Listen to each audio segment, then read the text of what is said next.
Chapter 6: Growing Pains. In the mid-1960s, developers began building shopping malls across Canada. In Montreal, Cadillac Fairview was building Fairview Mall in Pointe-Claire. I went to see them about getting a ladies' fashion store in their new mall. "Give us your financials and we'll see," they said. I gave them our financials and they said, "Sorry, we can't rent you a store." "Why not?" I asked. "Because the way we get our mortgage is by renting to tenants who are financially AAA. You do not meet that standard, therefore we cannot take your covenant as a guarantee on a lease." So I didn't get a store in Pointe-Claire. A year later, Cadillac Fairview began construction of another new mall in Montreal, Les Galeries d'Anjou. I went back to them to rent a store, and again I was told, "Sorry, we can't rent you a store." Once again, my guardian angel came to my aid and precipitated a change in direction. The agent asked, "Don't you have a maternity store on Queen Mary Road?" "Yes," I said. So he offered to rent me a small space for a maternity store, saying that they would make an exception to their AAA rule because they didn't have a maternity store in the mall and it would complement their mix. Out of my vast knowledge and great wisdom, I said, "No, maternity is a small business. It cannot survive in the suburbs. The customer base is too small. A maternity store has to be in a central location so people can come from all over the city." "Well, I'm sorry," he replied. Seeing that I wouldn't get a fashion store in the new mall, I suggested an alternative. I said, "I'll open a maternity store if you agree that if in 1 year I don't do X dollars in sales, you'll allow me to convert it into a regular sportswear store." He thought about it for a moment and agreed.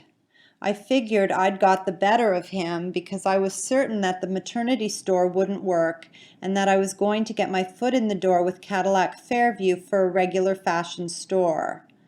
I assumed that once I was operating effectively in one of their centers, that would open the door for me for future stores. So I opened a maternity store in Galeries d'Anjou in the fall of 1968. That store shot down my theory about the maternity business. What can I say? To my amazement, we did very well in that store, far better than the Queen Mary store, and that encouraged me to open another maternity store on St. Hubert Street in Montreal. Now we were back with 4 stores, 3 of them in maternity wear, and off again in a new direction. That was another example of my guardian angel manipulating events and pointing me in a new direction, the maternity business. Had I been given a regular fashion store as I wanted, we would never have expanded our maternity business, which to a large extent was ultimately responsible for our success.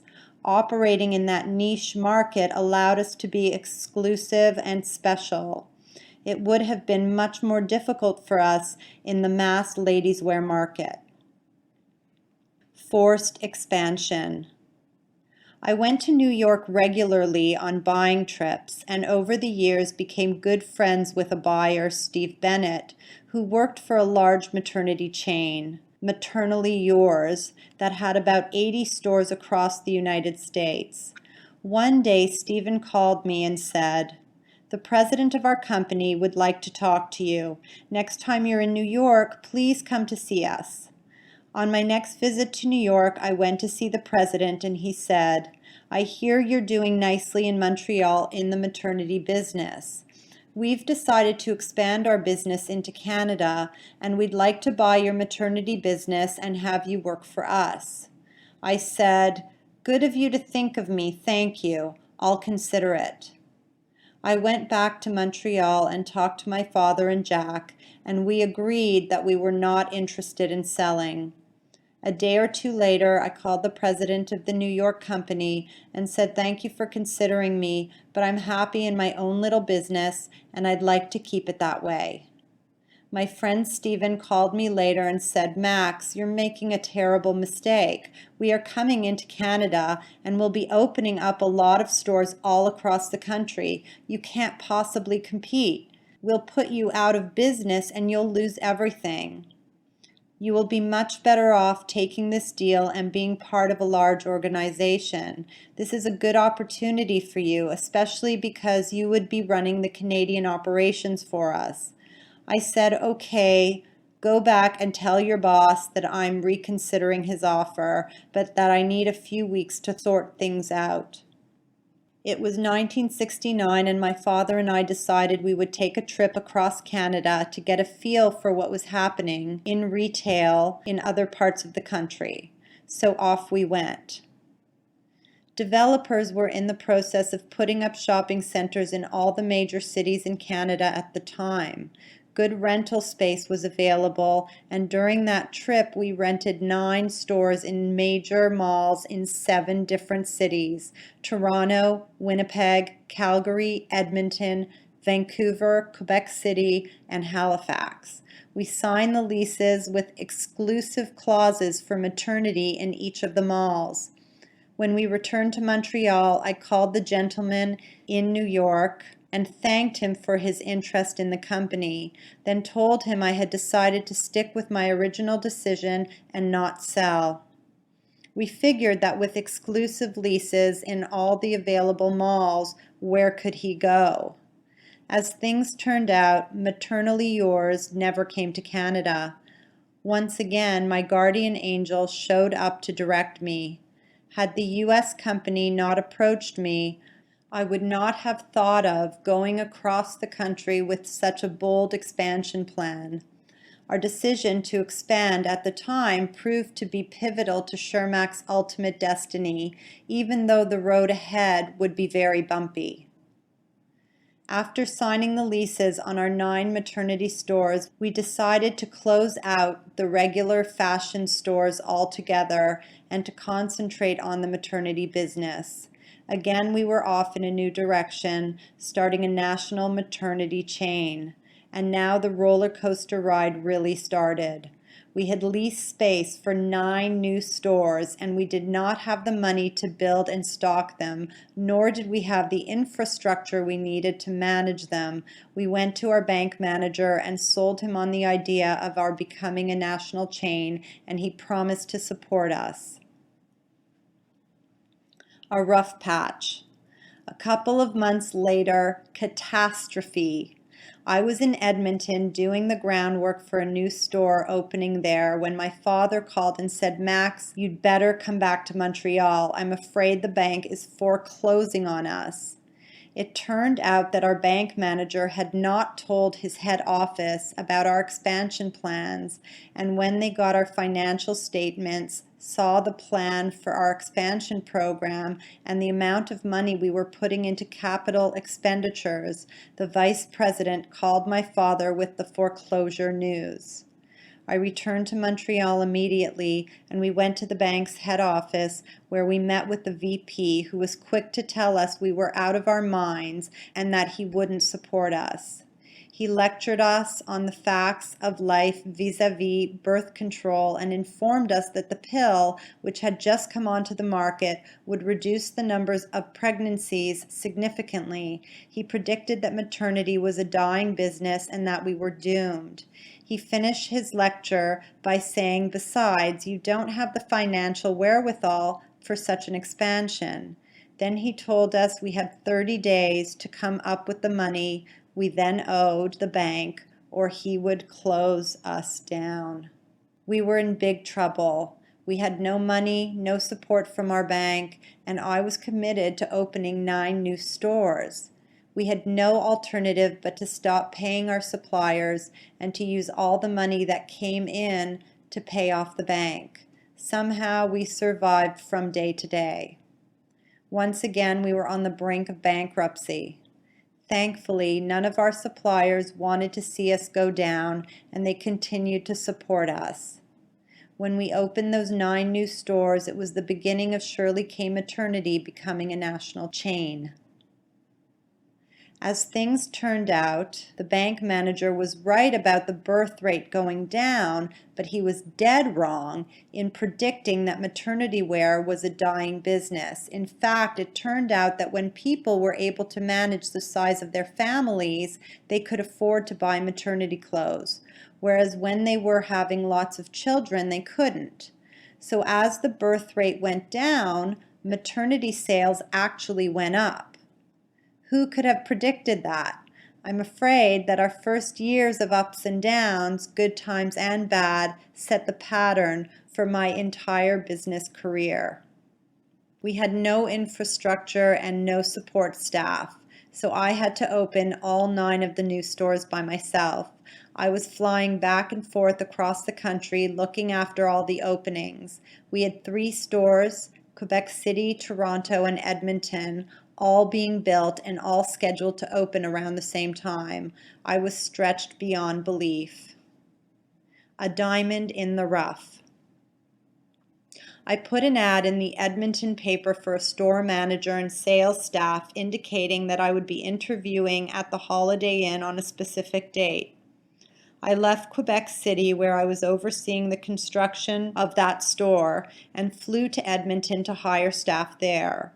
Only one lady showed up for an interview. Her name was Sally Simmons.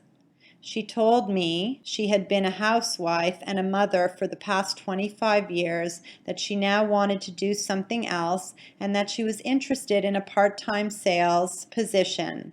I thanked her and promised to call her later that afternoon. Time ran out and nobody else showed up. I had only one name, and I had to catch a plane back to Quebec City for another set of interviews there. The Edmonton store was opening in 2 weeks' time. I had met only one person, and she was interested only in part-time work. She had left me her address and phone number. I called before I left for the airport, but there was no answer, so I decided to stop off at her apartment on my way to the airport. I rang the doorbell, and her son answered the door. "Is Sally at home?" "No." "Do you know when she will be back?" "She just left for Vancouver." "I saw her for an interview earlier today, and I promised to call her back. How could she have gone to Vancouver?" "Well, a friend who has his own plane called and told her he was flying to Vancouver and asked her if she would like to come along, and she went." "I'm going to be in Quebec City tomorrow. This is my phone number there. Please try to get hold of her and ask her to call me. Please tell her it's urgent." Sally called me in Quebec City the next day, and I asked, "What happened? I told you I would call you in the afternoon." "I was sure you weren't going to hire me, and I got this opportunity to go to Vancouver to visit my daughter, so I took it." "Well, you're hired, and you're going to manage the store." "Are you kidding? I told you all I want is a part-time job. I can't manage a store. I know nothing about store management. Besides, I'm not interested." "Okay, I'll give you a part-time job, but please do me a favor. When you get back to Edmonton, please put an ad in the paper with your phone number so you can hire some staff. I'll send you the wording." "I'm not hiring anybody." Eventually, I persuaded Sally to help me out and try to hire some staff. I finished my business in Quebec City, went to Toronto for the store opening there, then back to Quebec City where I opened that store, then I returned to Edmonton.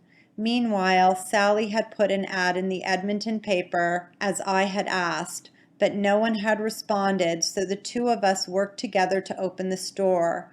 We worked for 2 long days, and on the 3rd day we worked around the clock, cleaning up all the construction debris the builders had left, ironing all the merchandise, and setting everything up for the opening on Friday morning. And we made the opening. In the meantime, given that I had no other options, I was hoping that Sally would agree to manage the store, at least until I found a manager. I was booked to go home to Montreal on the red eye on Saturday evening. After we closed the store at 6 o'clock on Saturday, I started to show Sally how to handle the bank deposit for the day's receipts. I was explaining everything to her, but she was not paying attention, and then she started to cry. She was completely exhausted, and she said, "Look, I don't want this job. It's not for me. I can't do it. I don't have a clue how to do cash. I don't understand what you're talking about. I quit." I sat down on a chair, and it was my turn to cry. I really cried.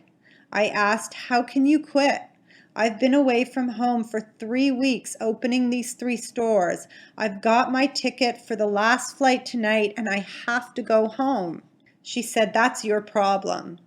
And I said, "Yes, it's my problem, but please, you have to help me out. Forget the cash. Put the money in a shoebox. Just open the store on Monday and Tuesday, serve the customers, and add whatever you make into the shoebox.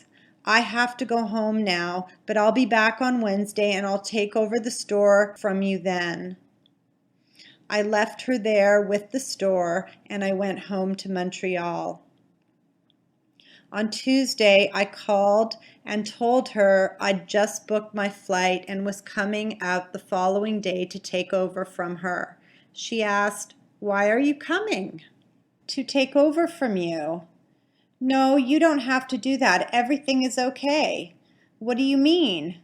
"The money is deposited and I'm in charge. I will hire staff and I will handle everything. Don't worry about it." I did not see Sally again for 9 months. In fact, she did not see anybody from the head office for 9 months. She was really on her own. This is a prime example of how inept we were as an organization and the conditions under which we started to build a national chain. Sally turned out to be an absolute gem and worked with us until she retired 22 years later. She moved on from managing that Edmonton store to becoming one of our first area supervisors, responsible for all of Western Canada. When we later developed our plus-size division, she moved to Vancouver to take on the new challenge of developing that business on the West Coast. Going high-tech. Looking back, I laugh at this story, but I have to admit I didn't think it was funny at the time. When we were up to about 18 stores, it became pretty clear that we needed to strengthen our management capabilities and resources. We hired a controller whose name was Paul Chaubert. As it turned out, Paul did not have the qualifications to be a controller. He had worked for Honeywell, so his expertise was more computer-related. Within no time, Paul persuaded us to buy a computer, from Honeywell, of course. Then he hired a programmer, and they set up our operations on the computer. Paul was a very nice guy who knew a little bit about a lot of things, but truly, he was competent at nothing. He was meddlesome and he stuck his nose into everything, causing confusion everywhere. But worst of all, he was undisciplined. There was no documentation for the computer system he built, so the installation was a mystery to everyone except Paul. And if anything went wrong, he was the only one who could fix it. It was a recipe for disaster. After about 2 years of continuous pressure to fire him from all the staff, especially from my father and our outside accountants, I decided to let Paul go. So I had our office manager strike a severance check for Paul, and I called him into the office. I told him things weren't working out and that I was letting him go. Then I handed him the check. His response was, "Max, I can't leave you now. Your business is all on computer and I'm the only one who knows how to operate the system and how to find anything. This business will collapse if I leave." Without even looking at the check, he tore it into 4 pieces, handed them to me, and walked out of the office, leaving me with my mouth wide open. Paul remained with us for another 5 years, during which time we never spoke of that incident. Over time, we managed to work around Paul and get both the systems and the documentation we needed so that when he finally left us, the transition was relatively painless.